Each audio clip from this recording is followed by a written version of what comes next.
The protesters want the CSU system to divest from companies who are putting money toward the Israel-Hamas war. We found out today that Sac State says specifically it does not have any direct investment into those types of companies.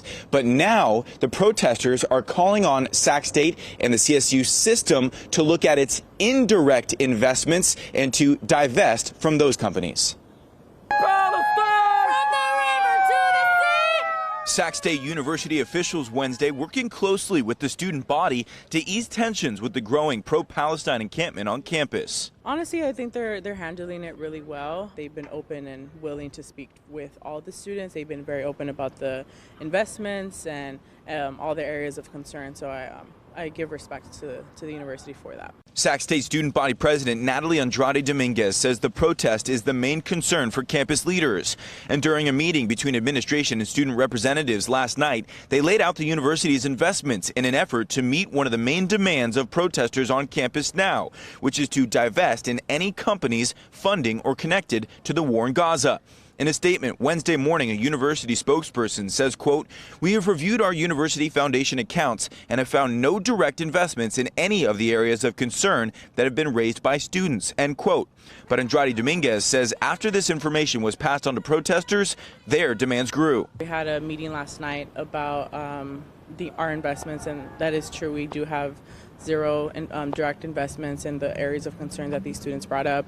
That information was relayed to them, and now what they're asking for is for indirect divestments, which the university has stated will take several weeks to be able to, pull that information all together into a document that can be shared with students. And then once we reach that point, it will essentially be up to the students on how they respond. With just over 2 weeks until the end of the Sac State spring semester, the broader scope of investments by the CSU system could drag protests through and past finals. But Andrade Dominguez says Sac State officials only have so much power. When it comes to the CSU system, Sac State really has no control over what the system as a whole chooses to divest in. The university presidents have no say in that.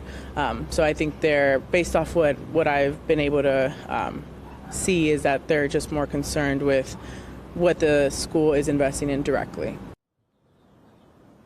And back out here live, the spring semester here at Sac State wraps up on May 17th, and the student body president there said that right now students don't mind having the protesters on campus. They're exercising their free speech, and they're doing it in a safe manner. If it escalates into violence, they said that those meetings with administration will continue to happen, and they'll address that if it comes to that point. Live at Sac State, covering local news that matters, I'm Zach Boetto, Fox 40 News.